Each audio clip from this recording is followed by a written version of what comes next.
Well, hi everyone. Welcome to today's art course, and we're going to be talking about the basic function plot for drawing graphs. And this is the function that's always included in R. And just to give you some examples to show you how you can make some really complicated graphs using the basic R function. The graphic on the left is a figure I made for one of my papers. I did simulations on looking at different biases in total mortality estimates, and I have 12 different levels. You can see they can have multiple lines within plots. There's 12 on the figure. You can put legends at the bottom. You can put text within the margins of the figures. On the right is another kind of graphics where I looked at the spawning potential ratios of alewife when several rivers, but with two dimensions of fishing mortality, whether the fish occurred offshore and inshore. So you can make some pretty complicated graphs. And Micah Dean is a very good with making spatial plots using the simple plot function. Here is just a plot on the left of some of the IBS toes overlaid on depth and land plots here. On the right, he's in a paper that he published with other people looking at cod grunts and as an indication of spawning. He's looked at things like whether it was night or day, lunar versus depth, all that kind of stuff. So you can get some very complicated graphs out of the plot functions. Also, you can do things like animation. I don't know why this, oh, there it goes. You can see on the left, Micah developed this, actually a GIF file, which you create by creating a plot for each point in time in this case. You create these multiple plots, you bring them into some sort of function that can put them together and create the GIF file. And you can make these really nice animations. The one on the right is something I did for a home project, video project. So you can create some really complicated graphics here. And in case if you're ever interested, you can make these GIF animations using the package GIFski, which I'll show you a little later. So we're going to be talking about the basic plot function. If you look at the bottom of this graph, this is the function and the arguments you get listed when you do a help on the plot function. You see you can you have arguments for the x variable, which will plot on the x-axis, and then the y variable, which will plot on the y-axis, and then some arguments for controlling things in the graph. However, if you look up here, you can actually specify, instead of using x equals and y equals, you can use this formula argument. And the reason we're going to be doing that is because in other statistical packages, packages like the general linear models, use this format to specify the model. So on the left, it would be the dependent variable, and x would be, on the other side, would be the independent variable or the predictor. So I teach it this way so that you, when you jump into doing some of the linear models and general linear models, then you already know this format. So it'll be, you'll see a function written like this, a plot, in our case, this data frame, with tilde sign, the y will be on the y-axis, and the x will be on the x-axis. So in the examples we're going to do up here, use this data set in the following slides, remaining slides. We created, the first step was to create an x variable, which we're doing 50 variables ranging from 1 to 50. We're creating a y variable, which we're using, we're drawing random variables out of a normal distribution that have a mean of 0 and standard deviation of 1. And then we're putting them into a data frame object, which we'll use. The plot function is known as a higher level function, and this function is actually run first before additional additional aspects of other plot functions can be used. So whenever you plot out a graph, a single figure, there's actually 3 regions you'll be dealing with when you want to make changes. The first region is the plot region itself, and that's where the symbols and lines will be drawn. Then you have the figure region, which includes the axis labels, actual axis labels, and where you can draw text. And then you have the outer margin, which includes places where you can put other labels. You can change the outer margins to make your figure region plot smaller if you need to do that. And you can see the par. Go to the par function, which has a help file with, and we'll discuss this a little bit, that has a lot of arguments listed that can be used to alter all of these regions. So if you, since we're dealing with the plot function, if you do a question mark plot, you'll get 2 choices in the lower right-hand help box corner of our studio. You want to select the generic XY help file. And when this pops up, you'll see only a list of this small list of arguments that you can use to change the plot. It has the argument type, which changes the type of plot. That's the symbols that are being plotted within that plot region. And then you have arguments for changing the title and the titles of the XY label. If you look up at the plot argument, plot function list here under usage, you see these 3 dots, which usually mean there are other things you can use within that function. And if you go down to the 3 dots here, it says, there's arguments you can pass to these methods. And most of these will be under this function called par. So you'll be looking at par a lot more than you will this plot, because plot only provides certain arguments. So we'll be getting more into that later. So the par command is actually used before, the par function is used before plots are, the plot functions used that can format regions within the plot. It also can control the format of the margins, and it can also control the format of the page that the plot will be plotted on.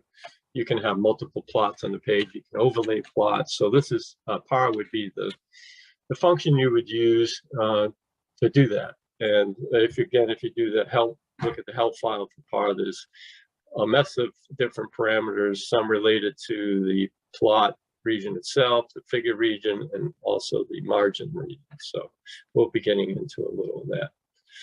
So I'm going to talk about really the plot, some of the plot arguments that are used to just change the plot region and some of the figure regions. So we're going to, first argument is the type argument, and this just designates what type of points or lines are going to be plotted within the plot. Up in the first first graph, sorry, the type equals P is a point plot, and that is the default. So you don't have to type equals, you're going to have to type equals P. It'll always be there. And that's the default. So you always, the first graph that comes up will be a point plot. You can also select type L, which is a line plot, solid line. An O plot, which has dots, a symbol and a line connected together. There's also a type B plot.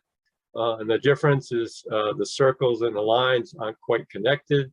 There's an S plot, which does the step plots. And there's a few others which aren't really used, but you can look under the plot help file to tell you more. A useful thing that you can sometimes, for certain circumstances, you could also create a plot of type N, which is basically don't plot anything under that, and that can be useful in certain circumstances. The next argument is the LTY, which stands for line type. And so if you're using a type that plots a line like this O, the line type 1 represents a solid line, which is the default. If you use like line type 2, it gives you a dashed line. And line type 3 is a dotted line. Line type 4 is a dash dotted line. And all the different types, line types, can be found under the PAR help file. The next argument is the COL, or the color argument. And if you go to the prompt and type colors with the parentheses, you'll get a list of like 600 and something different colors, and they're colors that are designated by names. So you'll have to know what the name of the color is. So in this case, same type of plot I'm using, and just changing the color. The first one is blue, the next one's purple, color here is red, and then green. PCH is an important argument because if you're doing point plots, this changes what kind of symbol is plotted. So, and you can find the list of all the symbols, numbers under the points help window. So the standard default PCH setting is 1, and that'll plot a hollow circle. PCH 2 plots a triangle. 3 does X's, and so forth, and so forth. What's unique about this is you can also add your own symbol. So if you wanted to label where a point would be with a certain letter, you could do that. So here in the graph in the lower right, use a PCH of M in quotes. So each point gets plotted as an M. One interesting thing about the PCH is you can actually create a vector of values reflecting the number of points that you're going to plot, and you can have an individual PCH for each point. So what in the original example up the top, this 2 is being recycled for all of the points. So there are 50 points. It's saying every point should be drawn PCH2. But you can create a list, and you can have an individual point for every point. So you can just put after PCH equals just the name of that vector you can create. So that's very handy and useful in some circumstances. All right, so the next one is CEX, which stands for character expansion, and that allows you to change the point size within the plot. So if you're graphing the points, the default is CX equals 1, which will be what is printed on your screen. And the higher values represents X times the normal size, which is 1. So with CX in the top one, CX equals 2, you get points twice the size of the normal ones. You can also do the reverse. We have the points are a fraction of the normal size up in the upper right-hand corner here. You can find definition of the CX in this in the PAR help file. Neat thing you can do, since you can change this. So again, as in the PCH, the CXs they specify are being recycled for all the points.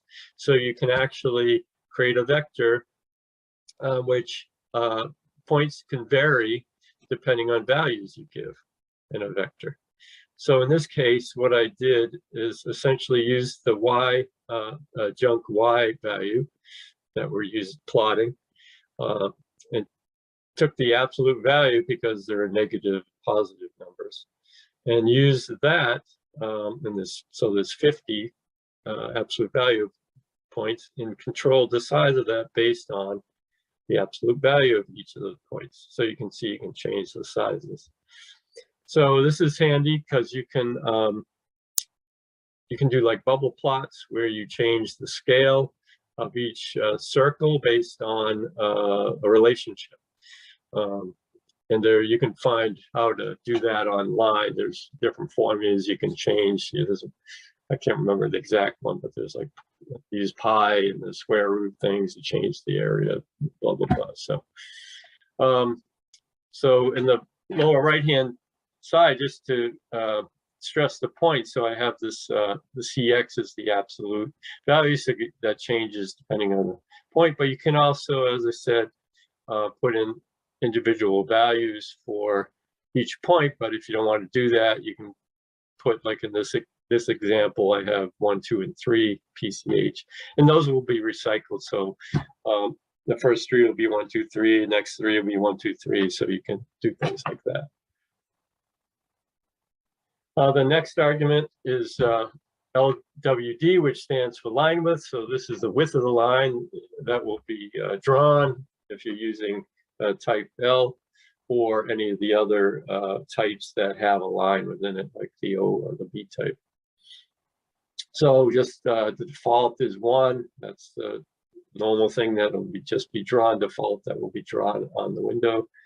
And you just, same kind of thing. It's the number will represent the X times the normal range. So here I just did it twice. The line width is twice in the upper right hand corner, 5 times down in the lower left, and then 7 times in the lower right. So in the PowerPoint slide that I gave, I actually made a mistake here, which I've changed in these slides. So we're going to look at 2 functions, main equals and cx.main equals. In the PowerPoint that you have, it may be main.cx, so you need to correct that. So it's supposed to be cx.main. All right, and that, the main is essentially how you put a title on the upper part of the graph, and then cx.main controls the size of the main label, main title. So here, as you can see in the lower right-hand corner. All right, and the other 2 that are important are xlab and ylab, and this is essentially where you enter the title of the axes. So by default, the R plot will just plot the name of the Y variable that you're graphing against the X variable. So here's chunk X, chunk Y, chunk X. So you use ylab and xlab to change the title name. So in this case, I'm saying ylab is equal to deviation and xlab is equal to trial. And when you run it, you see that the labels have been changed. And using cx.axis and cx.lab, you can change the size of the characters on the tick marks, which cx.axis equals 2. You can see these on the right-hand graph. Much larger labels have been put on the tick marks. And then cx.lab is changing the size of the axis titles. You can see they're much bigger down there. All these arguments can be found in the par help file. The next arguments that are important are these xlim and ylim, because this is where you can specify the range of x and y values that are graphed. So in the first graph here, we're letting R set up a default range, which it does. But in the middle, we're saying we don't like that Y axis range, so we're specifying it to range from -3 to 3. So after ylim equals, you need the concatenation function, and then the first value is the minimum range of the range, and the next value is the maximum of the range. So you can see when we do that in the lower graph, we get more consistent range, printed range in the x-axis that goes from 3 to minus, and you can see that the plot, the figure region and the plot inside shrinks a little bit. And then we can do the same thing with the x limit on the last graph, and all I did was make it range from minus 50 to 50, even though our values only range from 1 to 50. You can see it pushes the graph all the way over to the right.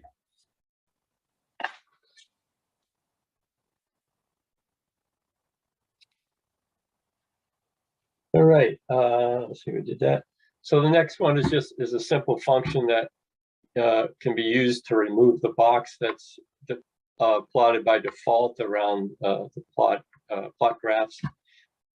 You can see on the left is just the basic default graph that we've used, has this box around it. And when you remove it using bty equals no, or n, you can see that box is not drawn. You get values that lie outside the max and minimum of the range and stuff. So the reason you do this is if you want to create more custom figures, and I'm going to show you some of the arguments you can use to do that later on.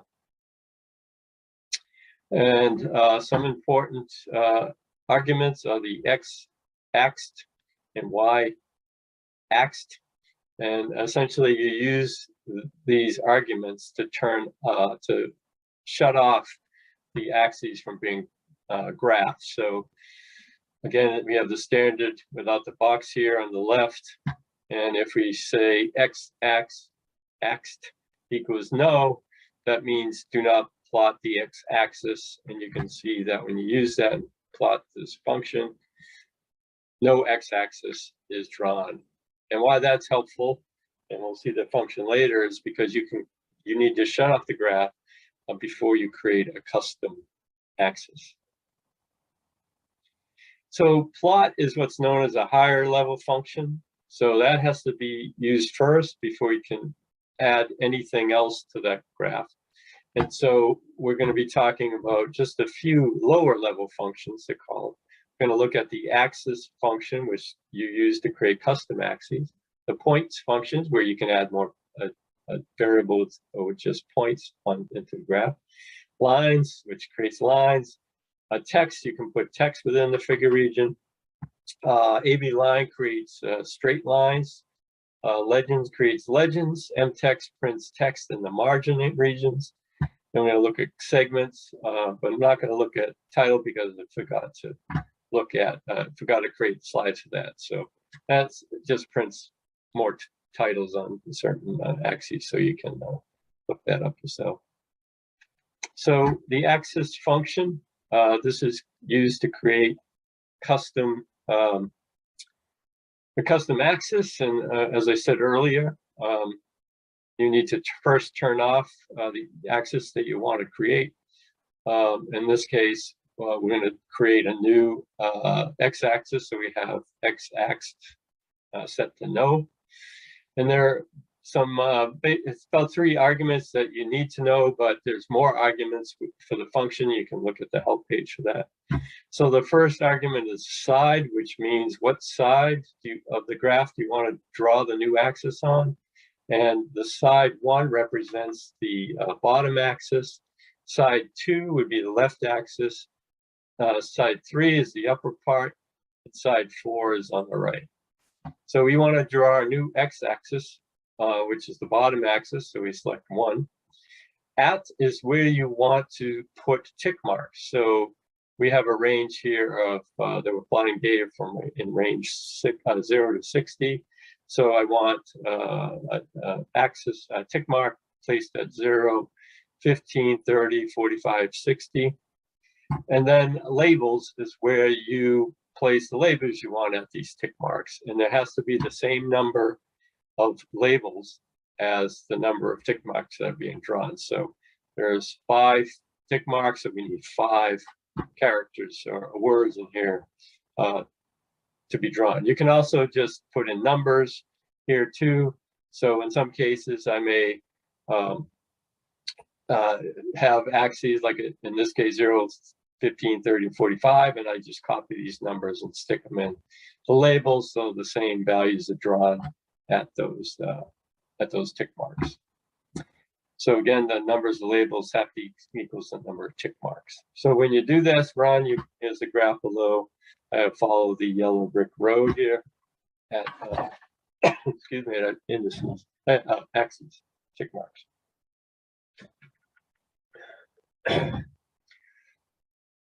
If you want to place more tick marks than you want labels for, you can use the NA designation to not print labels at those tick marks. So here, planting tick marks at 0, 10, 20, 30, 40, 50, and 60. But I'm only want basically four words printed on particular tick marks. And so I have to use NA because, again, the total of labels has to be the same as the number of tick marks. So you can see when I do that, the tick marks in the middle are not printed. So I would say printed, but don't have axis labels. So that's helpful to. So the axis function is very handy to do custom things.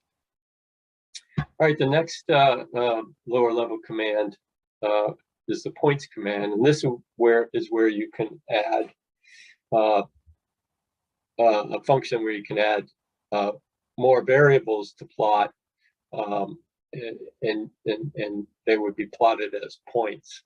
So in this example, I would plot the original graph, which is just has the black line on it.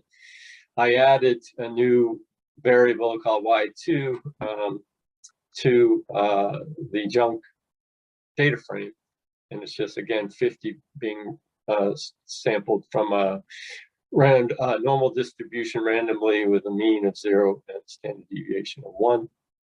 And I use points using the same format to plot those points, and you have very similar arguments within the points where you can change the color, the PCH. In this case, I'm using 16, which creates a solid circle.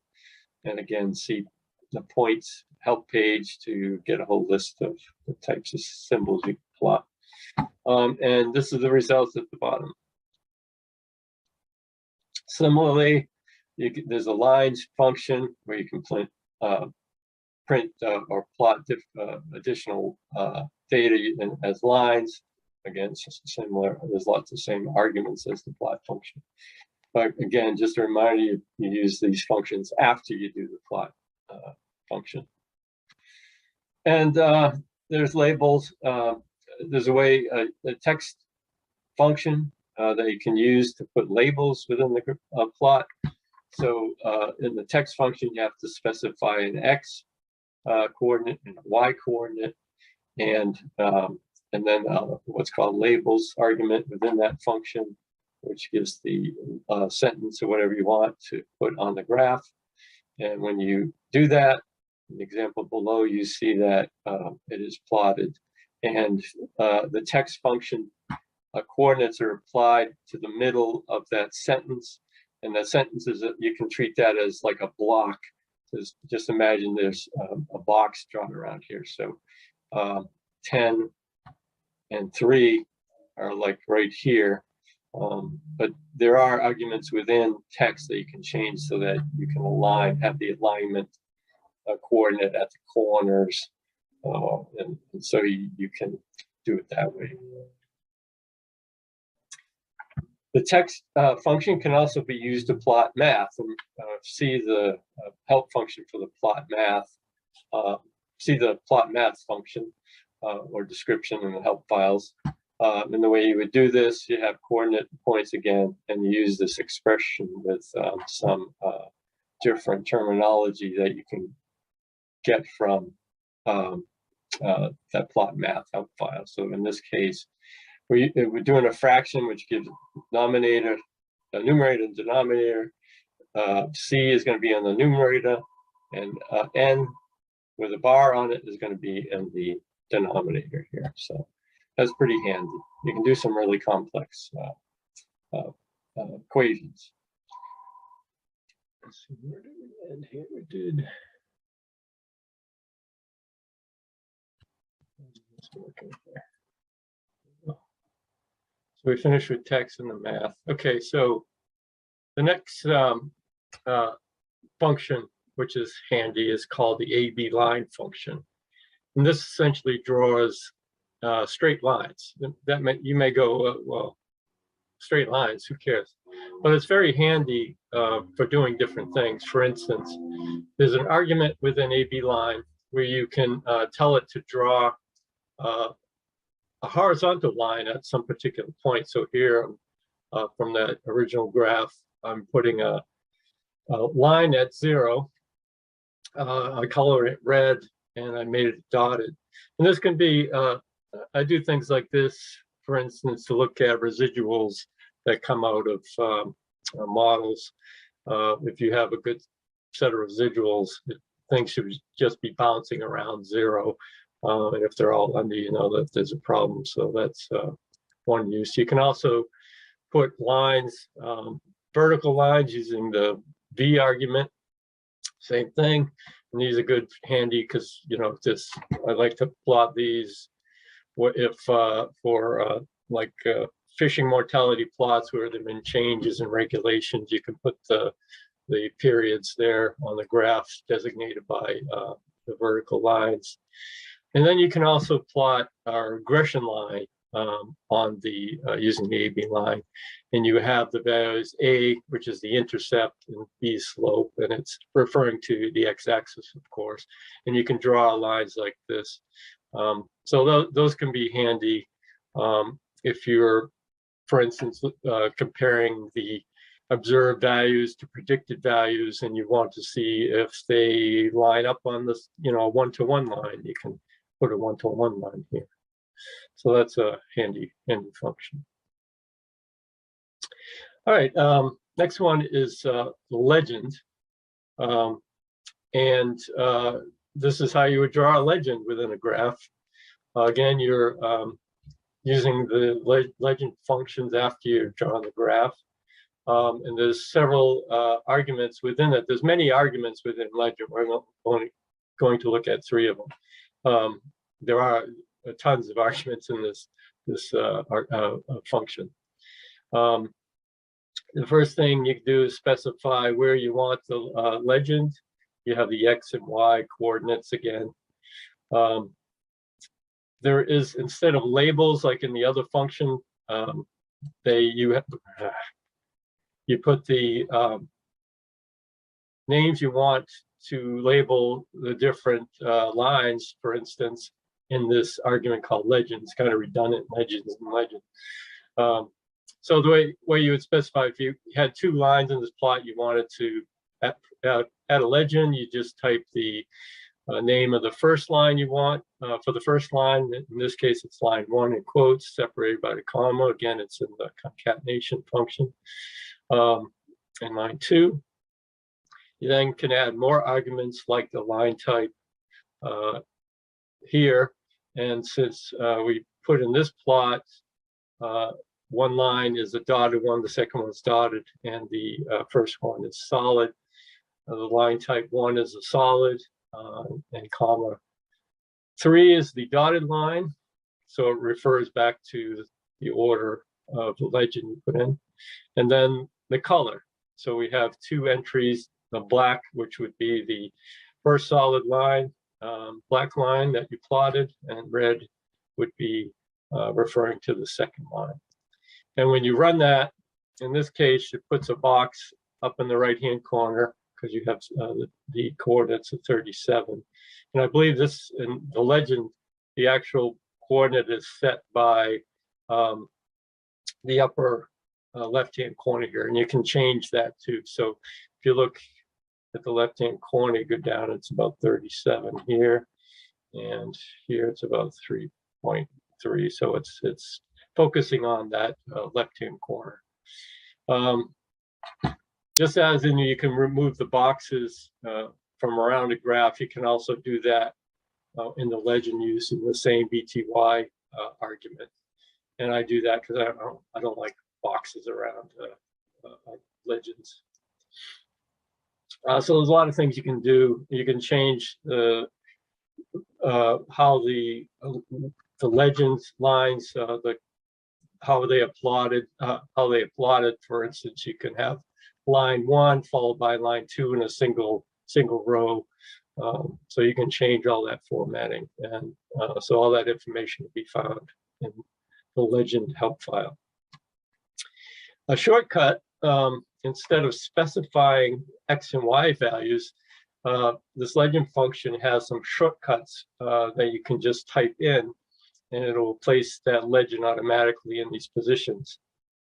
So in the example here, the shortcut, if you're just interested in placing them in certain corners or on a certain center of a side, you can just type a name. So in this case, I'm saying I want the legend placed in the top right of the graph, and I gave the same arguments. And when you do that, it puts it in the upper right-hand corner, so the top right. So you got other positions like bottom right, bottom, bottom left, which is like the center, top left, top right, and right. And I think center means the center of the graph. So if you don't care about, if you don't want to deal with coordinates, this is a handy shortcut for just putting them in places that are visible and won't interfere with how your graph points look. It won't like interfere with or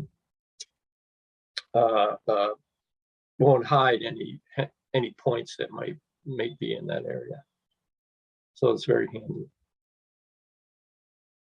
And segments is another one. A lot of output you get, you may get standard errors and stuff like that. If you're interested in plotting those to a certain estimate of whatever, there's really not, unless it's a predetermined plot in some of the functions like GLMs or something. You have to draw, the confidence intervals or whatever by hand, essentially.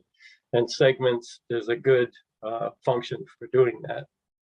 It's essentially, it draws a line, and you have to specify a starting X value, a starting Y value, so that would be the coordinate of the first point on the line, and then end coordinates. So you'll have X1 is the ending X point, and Y1 is the ending Y point. And you can control the color, line type, width, and there's a bunch of other arguments within the segments function.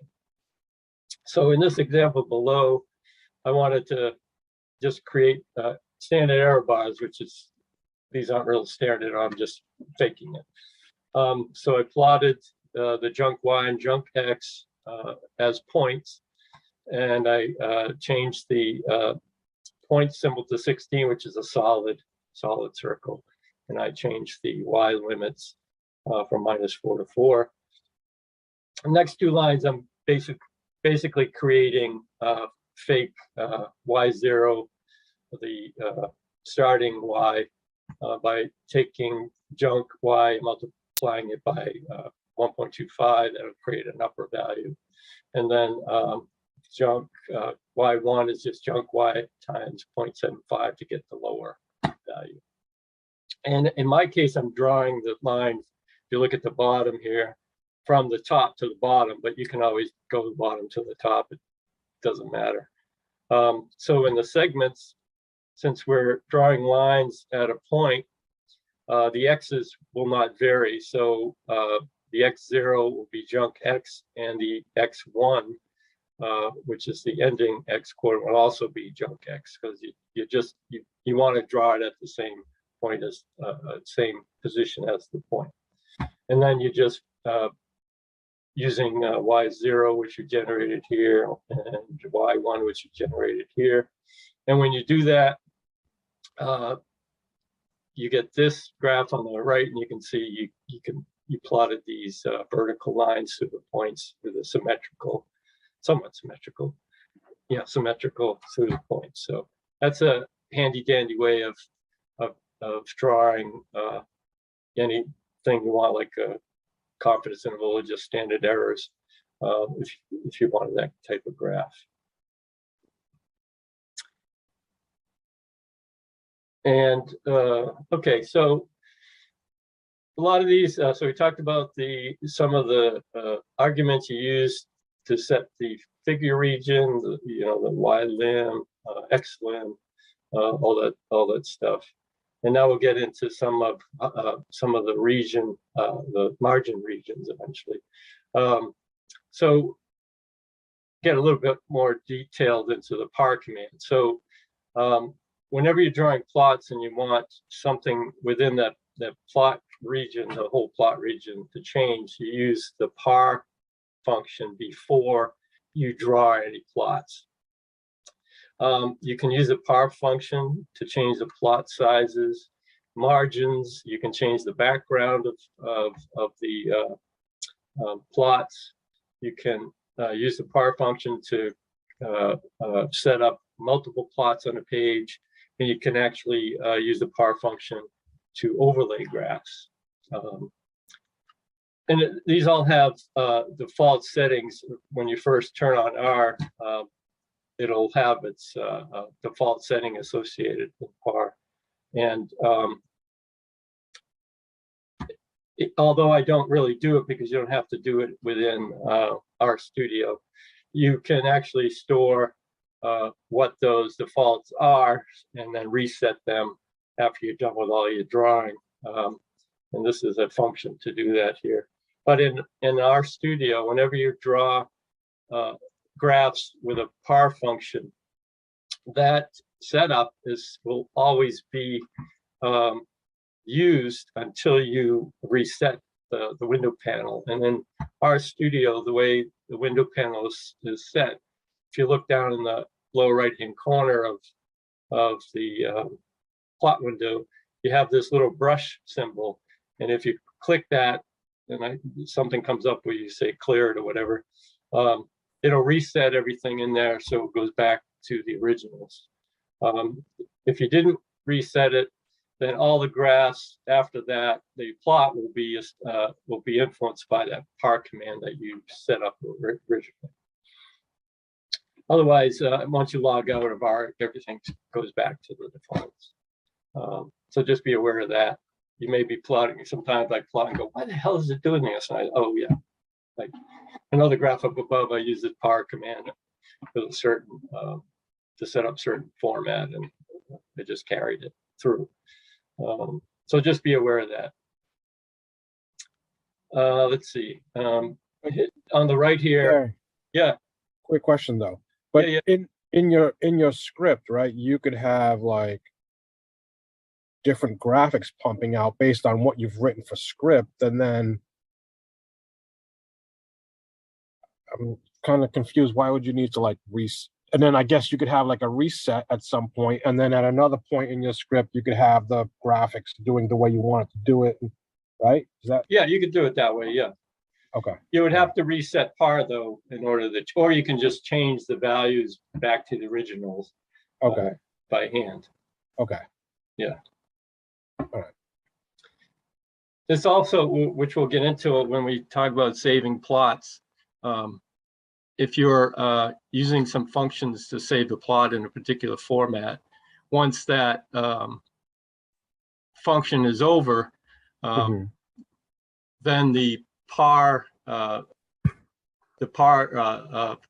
parameters are set back to the default. So it happens that way too. So okay. You just have to be aware that, if you 100 lines before, you use par command to make a format, and then you're doing more down below, and you realize, why is this still drawing this way? Oh yeah, I forgot to reset the par. And in this case, in RStudio, you can just use that brush to clear everything in the window. So. Okay. And just in this slide, I did a little list. This isn't the complete list. This is just showing. You'll see arguments like this in the par command. So you can, if you want graphs standardized throughout, you can set the par command up, way above or whatever, and you can change, like here, the background, and make all the graphs after that keep that background just by setting it within the par command. So you can do things like that too. So just a few things that I like to use that are in the par command.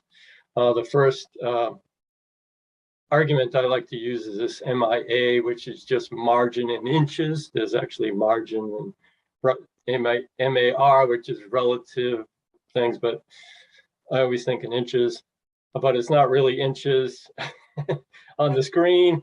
It's just, references as an inch, so you understand what's going on. So in this case, on the left, it's the graph we've been drawing. On the right, using the par command beforehand, MAI, you have to specify 4 arguments or 4 values within the concatenation function. And each of these values represents the margin position at the bottom axis, x-axis, the one on the left, the one on the top, and the one on the right. So you can change individual, for instance, if you have lots of space on your the right-hand axis, you can actually make this value smaller than the others so that you can place like another graph very close to this. So I've done that. So in this example, I'm just changing the margins, the margins the same for all of the different sides. So if you look and then plot it, you'll notice the size difference in the window. And this is, you do this if you want, and you can to fit text in those regions, and other things too you can fit in there. So that's the next function that you then can use after that is this M text, which means margin text. And in this case, I'm just going to put out here. Again, it's a similar argument as the axis argument. We have a side, so I'm going to put it on the left-hand side. And this line is just how many lines from the edge of the margin you want it to plot out. So you have to futz around with that to get it in the right position and stuff like that. So that's a handy way of adding other things to the plot. To do multiple plots on a page, these arguments called MF row and MF column. That's what it stands for, MF row, MF column. And this is where you specify, you see in the first row of the example, you set up basically a grid, how many graphs you want, and it's based on rows and columns. So in MF row, it's we want to draw 2 rows and 2 columns of graphs here. And the difference between MF row and MF column is that when you plot multiple plots after you specify the par, MF row draws, where's my cursor here? Draws the graphs going at row 1 in this example and draws them across the columns. And then it goes to the next row and draws them across the columns. Where MF column starts at the first column, draws them down, hops up to the next column and draws them down. So it's just whichever you prefer to draw. In some cases it matters, so you may use one over the other. So in this example, I set up 2 by 2, 4 graphs. When I plot these 4 graphs, I just change the colors. And if you had a 4 by 4 graph page, but then you had a 5th graph, what happens in R is it just starts a new page. So that if you had 5 here, you get what's on the screen here, but then the next page would change and you just get 1 graph up in the upper left-hand corner. So be careful with that. Let's see. I was going over the things this morning and I saw 2 lines that shouldn't be this. Was where I'm crossing out, so cross those out in your slide. So, whoops.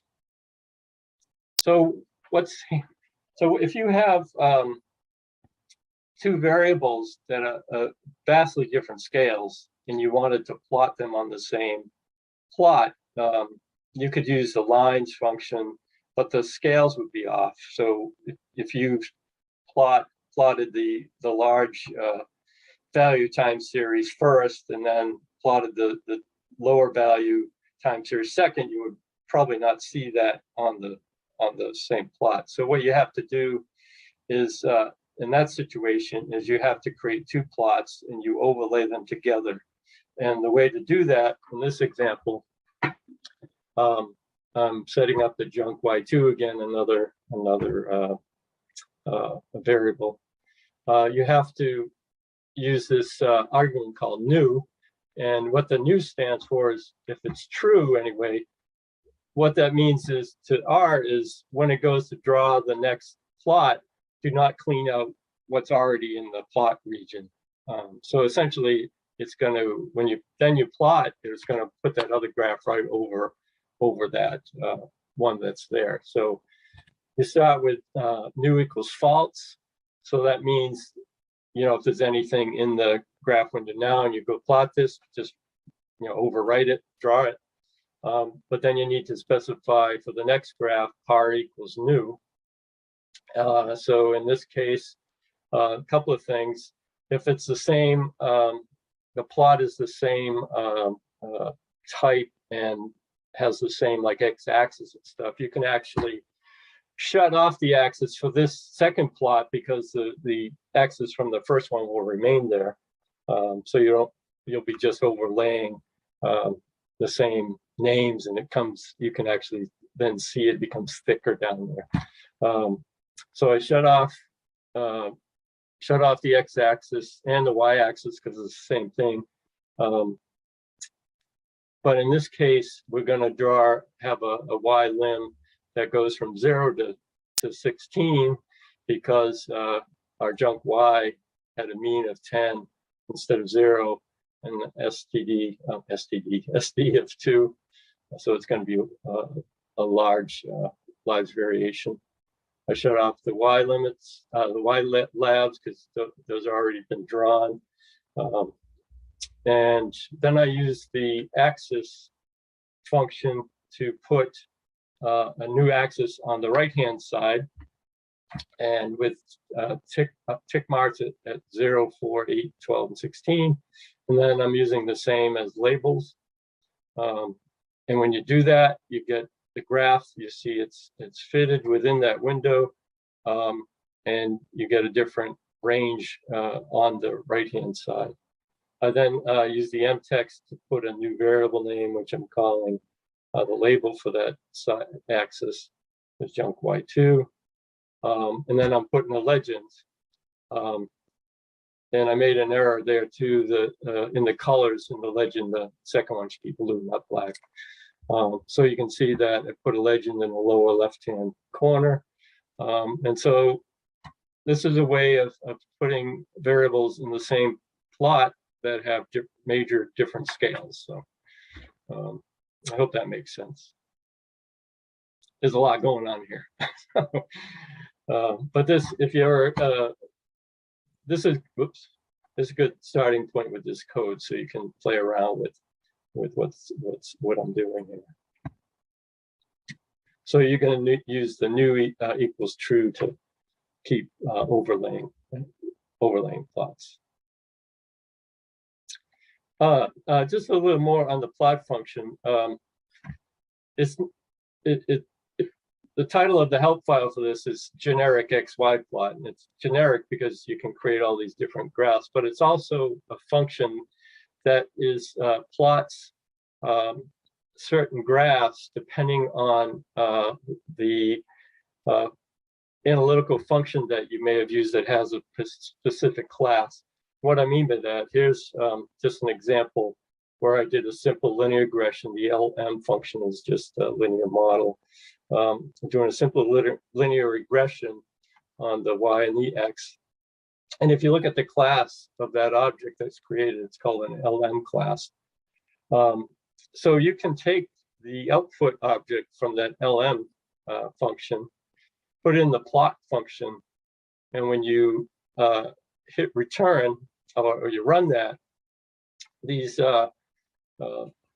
little commands will come up where you hit return and you can see different plots being drawn. So plot can tell when it makes certain graphs based on the class that of the objects being put within the parentheses. So GLMs, you can put a GLM class in there and different graphs will be produced. So there's a lot you can do with the plot function. This is really a basic generic, like it says, generic plotting function, which can detect the classes of certain objects, and then it produces particular graphs.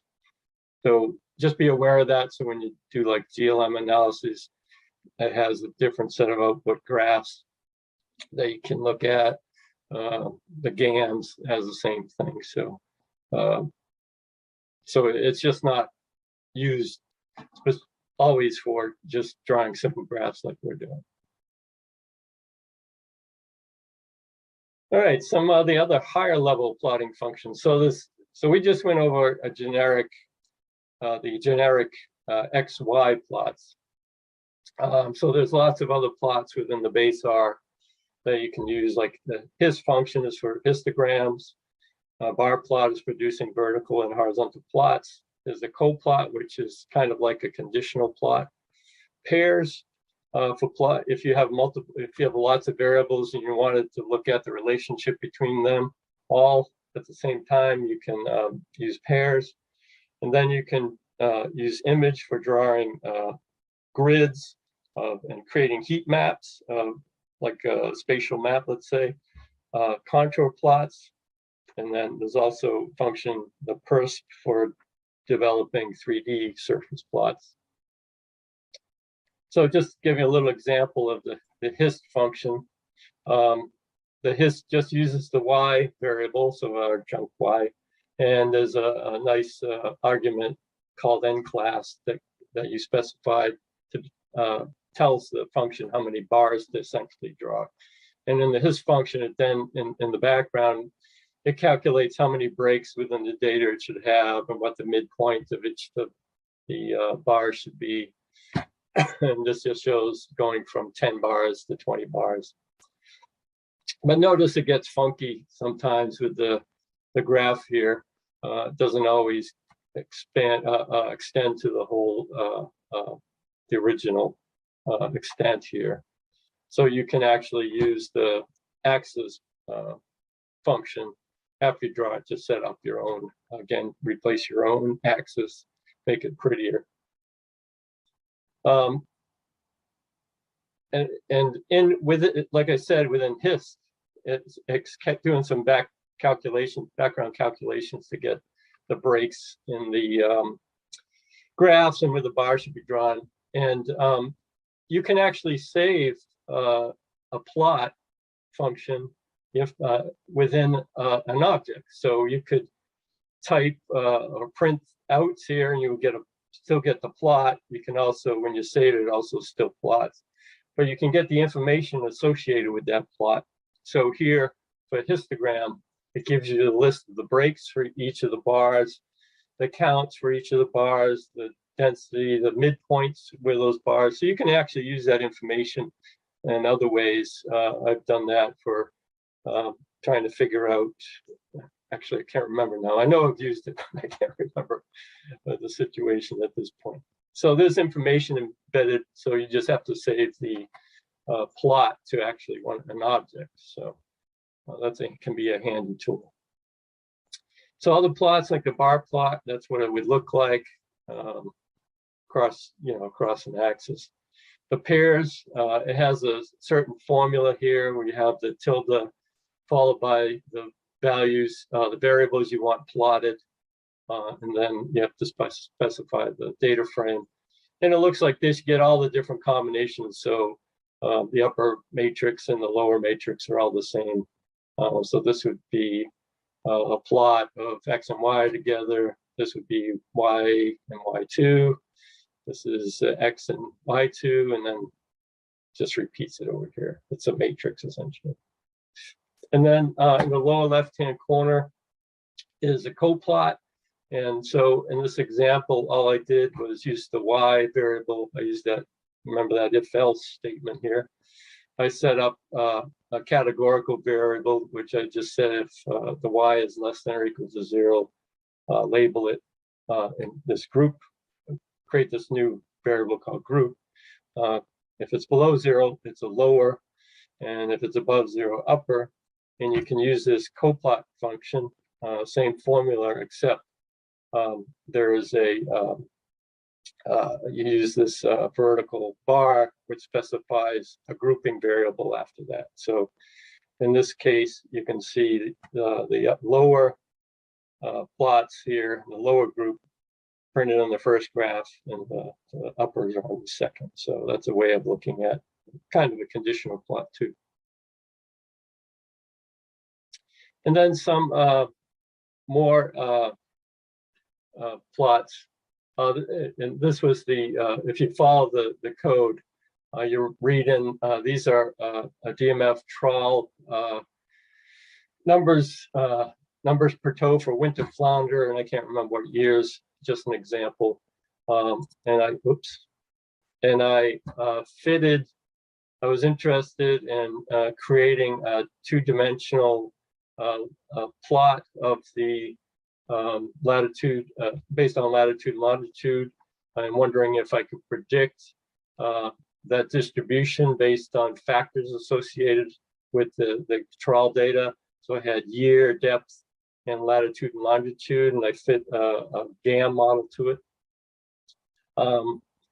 And there's a few steps in order to do these two-dimensional plots. There's a library called Akima where it'll interpolate where you have missing values from certain regions within your data set. It'll interpolate those and set you up so that you can do essentially draw the map so you get areas that are filled in.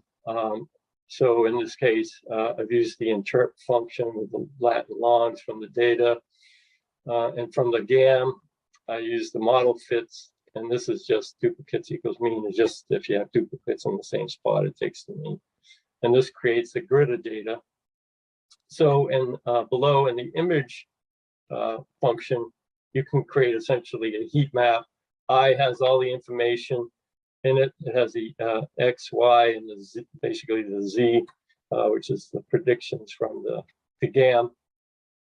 And you can see you can create a nice distribution plot and a heat map so that the higher, the more red the values are, the more dense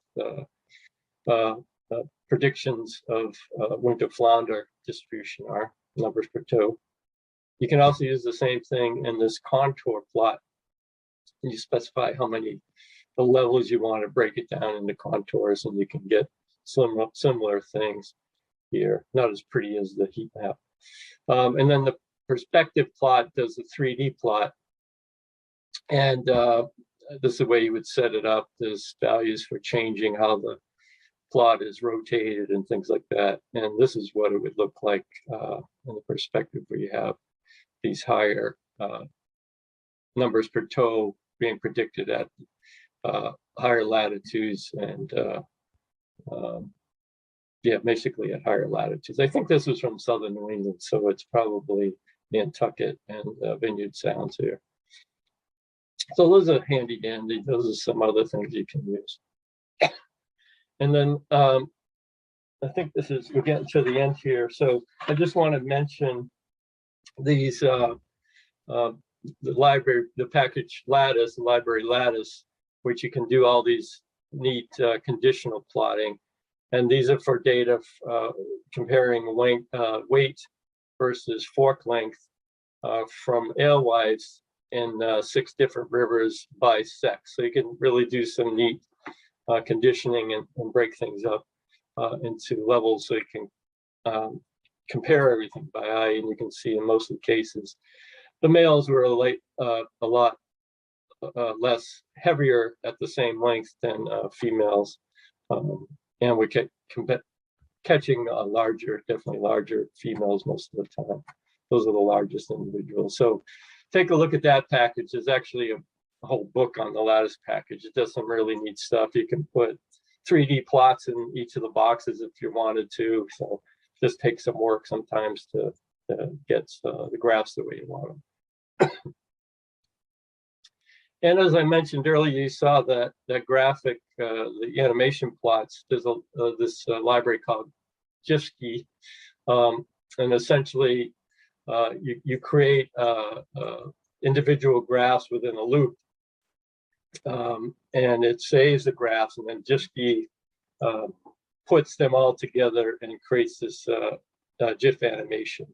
So I've showed that here in the code, but it's also in the our users on the common drive. It's within the code share subfolders that I have. I put the code for this simple example and a complex example. So if you ever wanted to do that, it's actually can be quite neat to show patterns like here, showing the I think this is from the Monument River, how the abundance estimates vary from year to year through 2010 anyway. So that's really neat to be able to do it. So that's one way. Okay, so saving plots. So once you draw a plot and it's in the plot window in R Studio, there's several ways you can just save the plot from that window. And if you go to export you'll see the tab export in that window. A window will open and you can either save a plot as an image, and it'll ask you what the type of image you wanted to save as. You can save it as a PDF, or you can actually copy it to the keyboard, and when you hit that, another window will open up and you specify whether you want to save it as a bitmap or a meta file. And that's handy to do. I do that all the time when I'm putting quick report together for like ASMFC. We did some analyses that the tech committee needs to look at. So I just grab those and then paste them right into Word.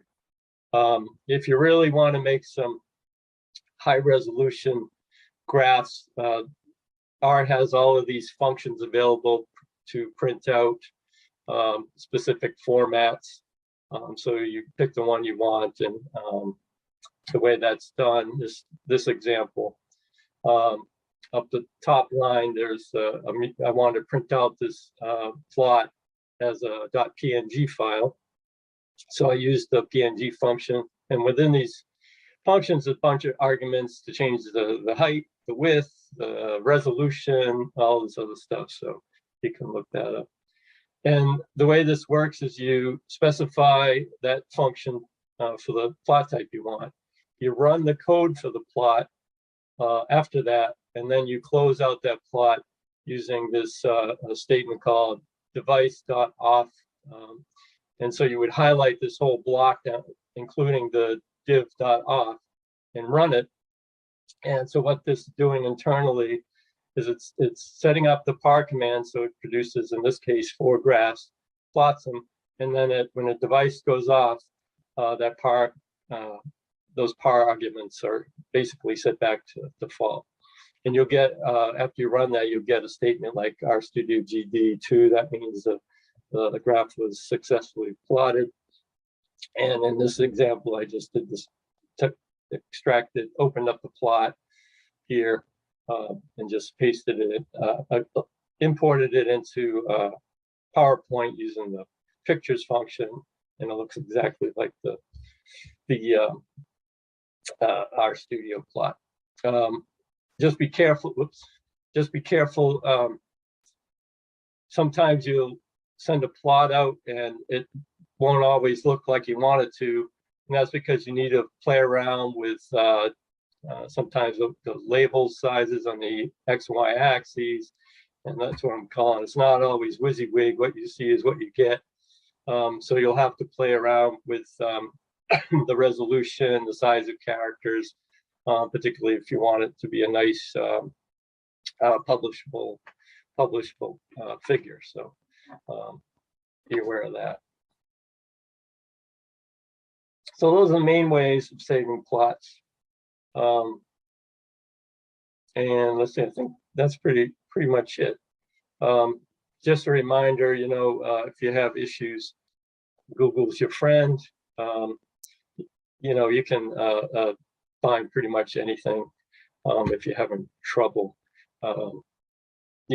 You know, remember that DMFR users emails you can use to send out, but I would suggest making sure you use Google and do the best search you can. But if you absolutely cannot find an answer, then send out an email. Maybe someone has done it or has a script they can share. You can also register under our website. There's a community on a distribution list you can join. So if you have questions, you can ask. But you have to be careful because they expect you to do as much exploration and searching before you ask a question. And some of the community members can be rude, particularly if the answer is in the manual that's provided with R. You'll get some rude people. And in some cases, I saw one that said RTFM, which everyone knows is read the fucking manual. It can be that, they can get that rude. So just be careful, make sure you do your searches as much as you can, and if still can't find an answer, then ask the community that way. And just if you didn't know, just to mention, if you ever want to find a particular, whether there's a function that comes with R, you can use this, the double question mark, and whatever you're searching for, it may come up, may not. So here in the example down below, I said I'm looking for something related to Kummelgura, which is a non-parametric test, and then it comes up and you can see what package library it's in, and then the name of the function to do those type of tests. So just be aware of that. And that's about it. I think that's a good stopping point. I think I provided enough information that you can get started. And so in the examples I gave here, let me stop sharing for a minute. I think I didn't put it on the right screen here. There we go. Let me I'll happen on my screen here. Let me just read. Oh, okay, there we go. Share. Close up this. Damn. Let me just open up our. Let's stop sharing.